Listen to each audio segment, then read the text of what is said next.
स्वागत, अभिनंदन। मित्रों, जैसा कि आप सबको मालूम है, माता कामाख्या की पवित्र धरती से भगवान बिरसा मुंडा की पावन धरती पर पधारे आप सबके चहेते देश के जाने माने राजनेता, जिन्होंने अपने व्यक्तित्व और कृतित्व से एक अलग पहचान बनाई है, जिनके एक एक शब्द ओजपूर्ण होते हैं और राष्ट्रवाद से परिपूर्ण होते हैं। ऐसे असम सरकार के लोकप्रिय मुख्यमंत्री माननीय श्री हेमंत बिश्व शर्मा जी का मैं आज की इस प्रेस वार्ता में भारतीय जनता पार्टी झारखंड प्रदेश के प्रदेश कार्यालय में मंच पर हृदय से स्वागत और अभिनंदन करता हूं। साथ ही साथ मंच पर विराजमान पार्टी के निवर्तमान प्रदेश अध्यक्ष, राज्यसभा सांसद माननीय श्री दीपक प्रकाश जी भी उपस्थित हैं। मैं उनका भी स्वागत करता हूं। मंच पर पार्टी के प्रदेश के प्रवक्ता और पूर्व में राज्य में वरिष्ठ आईएएस अधिकारी रहे ऐसे जेबी द्विवेदी जी, मैं उनका भी स्वागत करता हूं, अभिनंदन करता हूं। और प्रेस वार्ता प्रारंभ हो इसके पूर्व मैं माननीय श्री दीपक प्रकाश जी से आग्रह करता हूं कि माननीय मुख्यमंत्री महोदय को झारखंड संस्कृति की दृष्टि से यहाँ का पाग पहना करके, पगड़ी पहना करके उनका अभिनंदन करें, स्वागत करें।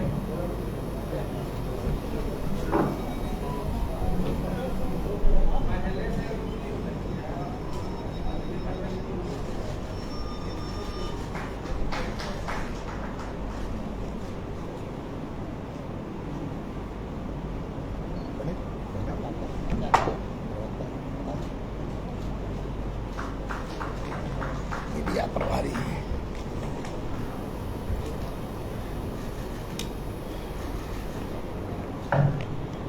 मित्रों, मैं जानता हूं आप लोग बहुत लंबे समय से प्रतीक्षा कर रहे हैं, इसलिए मैं समय जाया न करते हुए माननीय हेमंत बिश्व शर्मा जी से आग्रह करता हूं कि आज के संदर्भ में आप सबके बीच अपनी बात रखें। बहुत बहुत धन्यवाद। मैं सबसे पहले आप लोगों से क्षमा मांगता हूं। शायद 5 बजे ही संवाद मेल शुरू होना था, लेकिन हम लोगों का जो सभा था थोड़ा सा विलम्ब हो गया, तो इसीलिए आपका सामने प्रस्तुत होने में भी हमारे थोड़ा विलम्ब हुआ। मैं आप लोगों से क्षमा चाहता हूं। हम सबको मालूम है कि देश में लोकसभा चुनाव का चौथा चरण कंप्लीट हो चुका है और तेजी से हम लोग ये चुनाव प्रक्रिया का समाप्ति की ओर आगे बढ़ रहा। 4 जून में देश का नया प्रधानमंत्री निर्वाचन होगा और हमारे पूरा विश्वास है कि 400 से ऊपर सीट लेके प्रधानमंत्री नरेंद्र मोदी जी देश का प्रधानमंत्री का शपथ ग्रहण भी करेगा।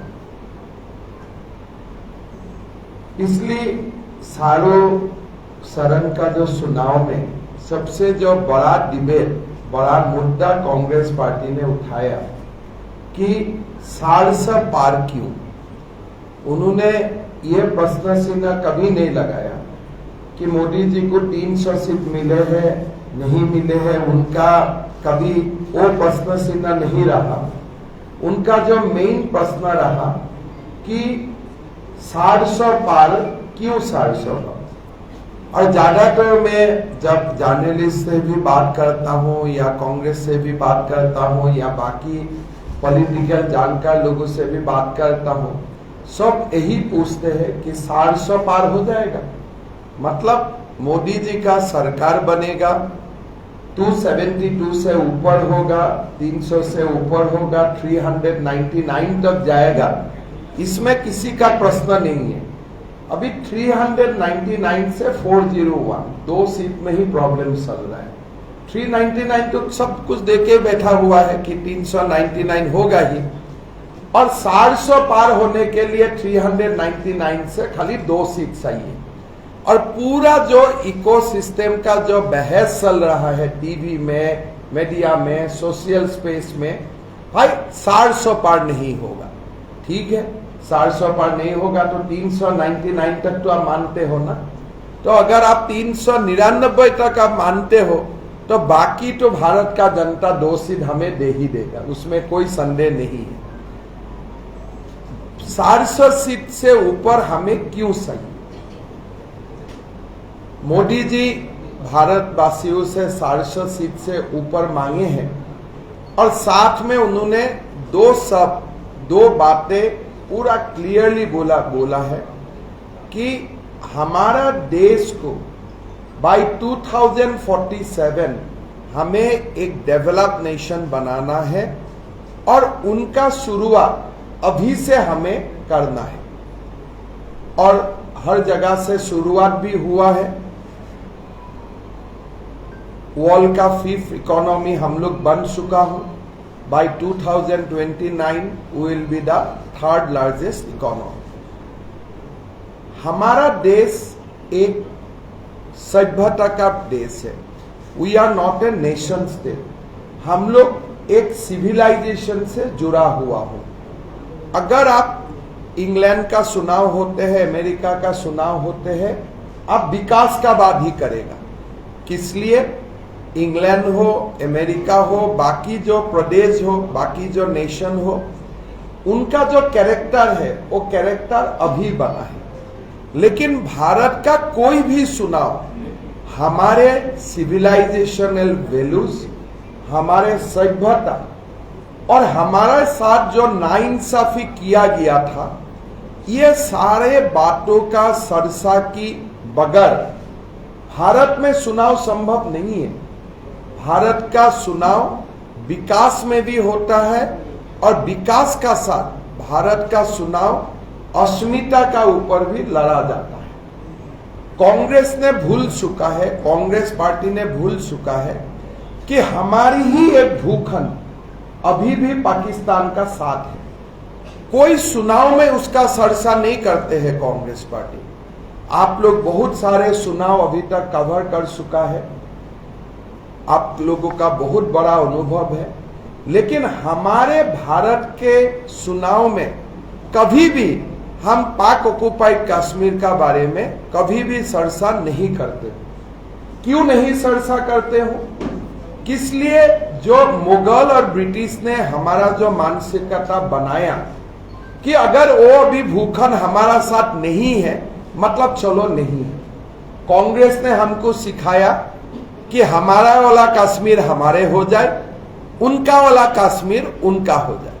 लेकिन हम बुनियादी दौर से उसको विरोध करता हूं। हम नहीं मानता हूं कि पाकिस्तान का पास कोई कश्मीर होना चाहिए।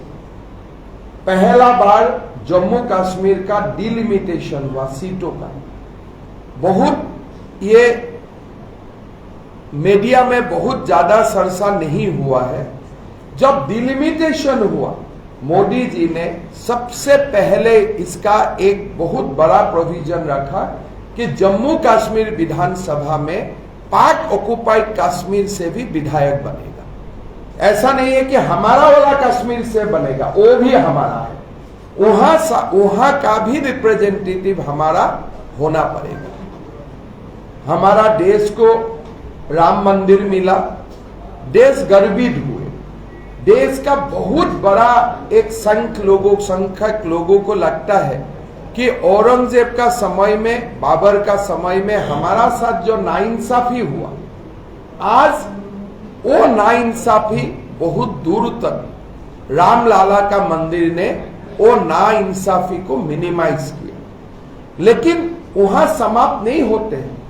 कांग्रेस का समय में हमारे मंदिरों का एक अधिनियम बनाया, पार्लियामेंट में एक बिल बनाया, एक कानून बनाया कि राम मंदिर का बारे में तो सरसा कोर्ट में हो सकता है, लेकिन कृष्ण जन्मभूमि और काशी का ज्ञानवापी मस्जिद का बारे में कोई भी कोर्ट सरसा नहीं कर सकते। इन्हें हुए कांग्रेस का समय में ऐसा कानून बनाया गया कि no civil court, no high court, no Supreme Court can adjudicate on the ownership of Krishna Janambhumi and Gyanvapi, so-called Gyanvapi Masjid। क्या हमें ऐसा कानून को मंजूरी है? जो कानून हमारे भगवान का जन्मभूमि में भी हमें मंदिर बनाने अनुमति नहीं देते। हमारा देश को यूनिफॉर्म सिविल कोड का जरूरत है। हमारे देश का हम मानते हो, हमारा भारतवासी हमेशा मानते हैं कि हम एक धर्मनिरपेक्ष देश है, लेकिन जो धर्मनिरपेक्षता का जो परिभाषा है वो परिभाषा हमारा अपना परिभाषा है। जो वेस्टर्न कॉन्सेप्ट ऑफ सेकुलरिज्म वो हमें मंजूर नहीं है। हमारा जो सेकुलरिज्म है वो हमारा सिविलाइजेशन से उनको हम लोगों ने डेवलप किया है। वसुधैव कुटुंबकम से हम लोगों ने इसको डेवलप किया है और आज का दौर में हम लोग पहुंचा हूं। हम मानते हो कि हमारा देश का कोई कौम का पर्सनल लॉ का होना धर्मनिरपेक्ष देश में कभी होना नहीं चाहिए। आज मुसलमान समाज काफी दौर तक शरिया कानून को मानते हैं और देश का कानून इसे इजाजत देता है। उसका कारण क्या है? बाल विवाह होते हैं। उसका कारण क्या होता है? चाइल्ड मैरिज, मुस्लिम रजिस्ट्रेशन एक्ट में रजिस्ट्रेशन हो जाते हैं। एक एक लोगों को 4 शादियां करने का अनुमति मिलते हैं और हमारे बेटियों को अपना पिता का संपत्ति का ऊपर कोई अधिकार नहीं मिलते। हमारा सेकुलरिज्म का जो परिभाषा है ये हमें सिखाता है कि अगर मुस्लिम समाज में भी हमारे माताओं और बहनों का साथ नाइंसाफी किया गया है, उनको भी सुधारना पड़ेगा। देश में यूनिफॉर्म सिविल कोड आना पड़ेगा और हमारा संविधान का directive principle of state policy हमें निर्देशित करता है कि आप देश में यूनिफॉर्म सिविल कोड लाइए। आज राहुल बाबा एक संविधान हाथ में लेके घूमते हैं। लाल किताब में वो संविधान है, लेकिन भारत का जो संविधान है, जो ओरिजिनल संविधान है, हर पन्ने में राम और कृष्ण का फोटो है। लेकिन आज हमारे राहुल बाबा का जो संविधान है, जो मीडिया में दिखाते हैं, लाल है। हमारा संविधान कभी लाल नहीं था और लाल हो ही नहीं सकता है। चाइना का जो संविधान है वो रेड कलर का हो सकता है, हमारा संविधान का कलर रेड नहीं है।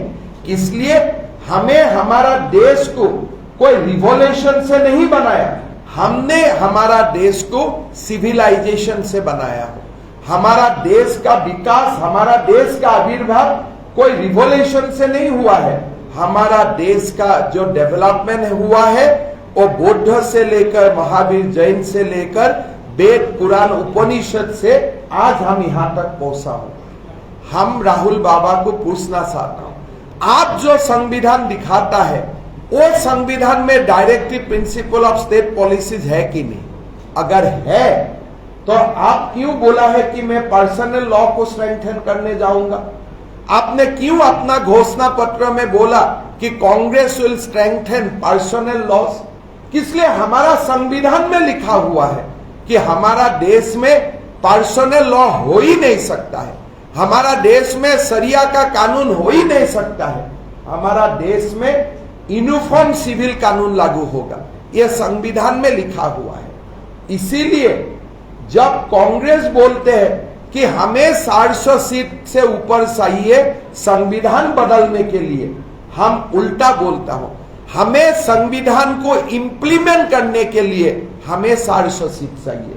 Jammu Kashmir as per the constitution of India हमारा है, पूरी की पूरा जम्मू कश्मीर हमारा है, और वो जम्मू कश्मीर को पूरा की पूरा भारत में लाना हमारा कॉन्स्टिट्यूशनल रेस्पॉन्सिबिलिटी है, और वो संविधानिक जिम्मेदारी को निभाने के लिए हमें 400 पार सीट चाहिए। हम यूनिफॉर्म सिविल कोड देश में लाना हमारा संवैधानिक जिम्मेदारी है। उनको रिफ्लेक्ट करने के लिए, यूसीसी लाने के लिए हमें 400 से ऊपर सीट चाहिए। हमारा देश का इकोनॉमी अमेरिका और चाइना से भी बाई 2047 ऊपर ले जाने के लिए हमें 400 से ऊपर सीट चाहिए। आरक्षण एसटी को मिले, शेड्यूल कास्ट को मिले, ओबीसी को मिले, लेकिन बैकडोर में मुसलमान को ना मिले। इसके लिए हमारा जो संविधान सभा ने हमको निर्देशित करके दिया है कि आरक्षण जाति का आधार में होगा, आरक्षण धर्म का आधार में नहीं होगा, उनको इंप्लीमेंट करने के लिए, मुसलमान रिजर्वेशन खत्म करने के लिए हमें 400 प्लस सीट चाहिए। आज झारखंड में एक मंत्री का सचिव का निवास में 36 करोड़ मिला है, एक राज्यसभा सांसद का निवास में 300 करोड़ से ऊपर कैश मिला है। मतलब और तो बहुत कुछ जमा है, और तो बहुत कुछ निकालना है। ईडी और सीबीआई को स्ट्रॉन्ग करने के लिए, मजबूत बनाने के लिए हमें 400 पार से ऊपर सीट चाहिए।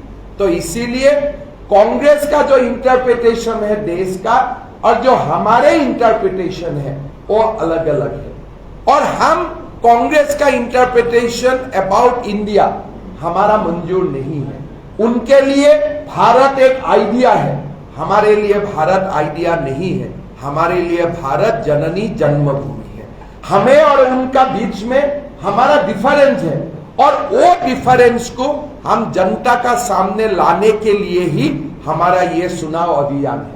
बाकी तो मोदी जी को देश प्रधानमंत्री बना चुका है, बहुत कुछ करना नहीं है। सारों शरण में हम लोग भरपूर आशीर्वाद मिला। झारखंड में 14 सीट में हम लोग 14 सीट मिलने वाला हो, और झारखंड में आगे जाके नवंबर में डबल इंजन का सरकार की भी बने, उनका भी फाउंडेशन में देख चुका हूं। लोग वही मनसा लेके हमें लोकसभा में भी वोट दे रहा है, और एक वोट रिजर्व करके रखा है विधानसभा में हमें देने के लिए। आपको जो भी पूछना है पूछिए, मेरे से कोई प्रॉब्लम नहीं है। एक करके पूछिए, तब मैं आपसे।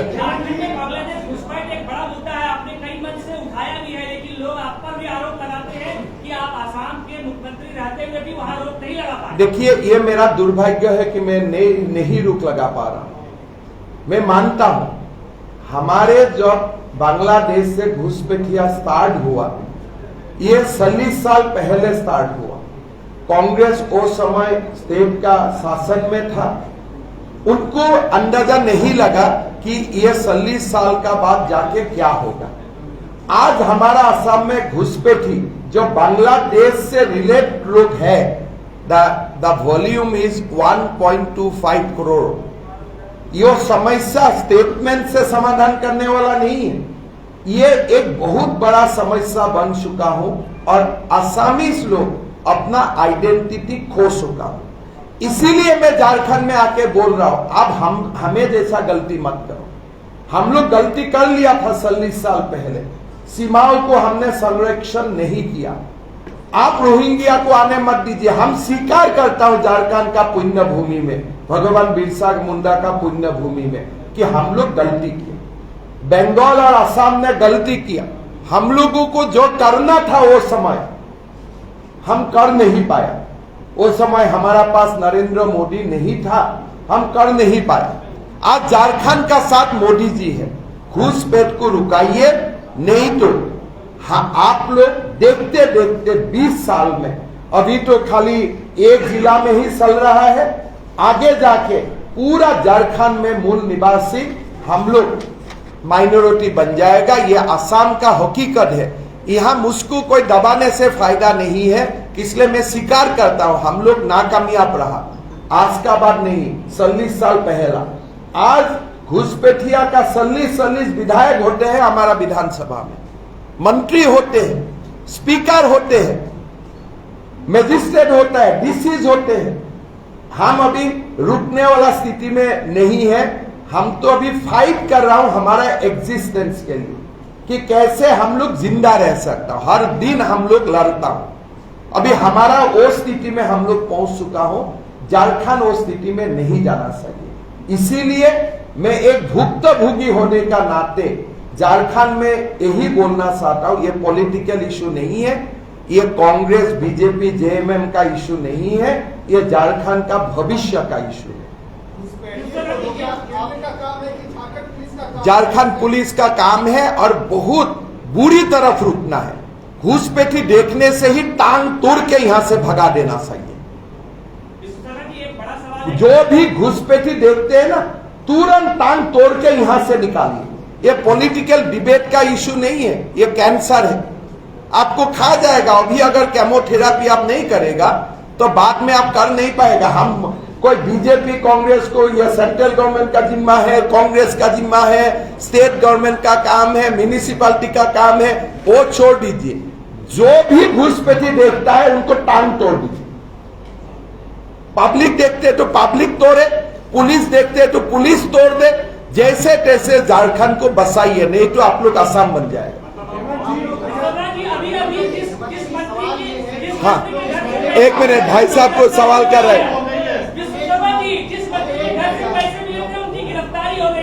हाँ, अच्छा हुआ ना, एक गिरफ्तारी तो एक हुआ है और बहुत कुछ होना है यहाँ। ये तो अरे मेरे से वो सब मत पूछिए, आसाम देख के आइए फिर आप रोने लग जाएगा। आप, मैं बोला ना, ये सब भाषा आपका है। मैं तो ये बोलता हूं कि जब टांग तोड़ने का बात करता, हाथ से मत करो, कानून से टांग तोड़ो। अब कानून से भी टांग तोड़ा जा सकता है। अगर बुद्धिमान लोग मुख्यमंत्री बनेगा ना तो कानून से टांग तोड़ेगा। तो आप इसमें मेरा साथ बहस मत कीजिए। मैं आपको एक कंडक्ट से तोड़ लेके जाऊंगा असम में, आप आके रोएगा। डेली मंदिर खत्म हो रहा है, डेली हमारे हिंदू लड़कियां को उठा के लेके जाते हैं। वो सिचुएशन वो नहीं है यहाँ। यहाँ इसको लगेगा पॉलिटिकल बहस है। 20 साल तक अगर आप भी जिंदा रहे, हम भी जिंदा रहे, आप देखिए एक डिस्ट्रिक्ट का कहानी 4 जिला में होगा, 4 जिला का कहानी 5 जिला में होगा। ये मॉब लिंचिंग ये लेफ्टिज्म का भाषा है, उसमें मेरा रुचि नहीं है। मैं ये जानता हूं कि कानून से भी लोगों का टांग तोड़ा जा सकता है। आप पूछिएगा कि आप पूछ लीजिए, फिर बाद में आप। हाँ,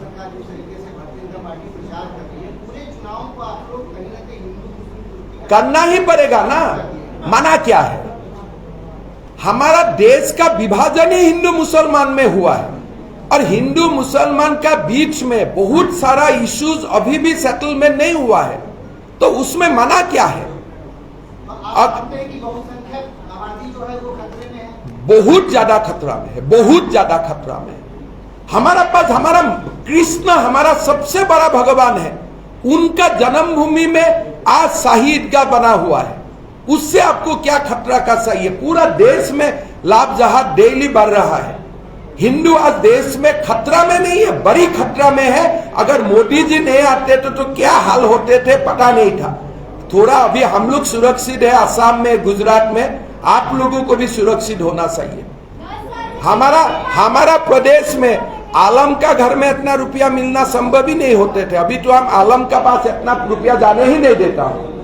हम भी अभी 40 साल के बाद हमारा अक्ल आया, अभी हम कम से कम आलम का घर में इतना रुपया जाने नहीं दूंगा। एक करके कृपा करके पूछे ना भाई साहब का, मैं रिप्लाई दे लेता हूँ। अशोक जी बोलिए।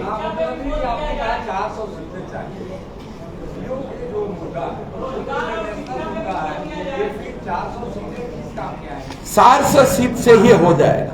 एक बार देखिए जब 300 सीट मांगा था आप सोचे थे राम मंदिर बनेगा? तब तो आप डेट मांग रहे थे, मोदी जी डेट दीजिए कब राम मंदिर बनेगा, कब राम मंदिर बनेगा। ऐसा सांबादिक मेल में जब मैं आता था ना, अरे हेमंत जी 300 तो मिल गया, राम मंदिर कब होगा, 370 कब जाएगा। ऐसे आप लोग एक समय हम लोग को इंसल्ट किया करते थे, थोड़ा याद कीजिए। आज वो भाषा बदल हो गया।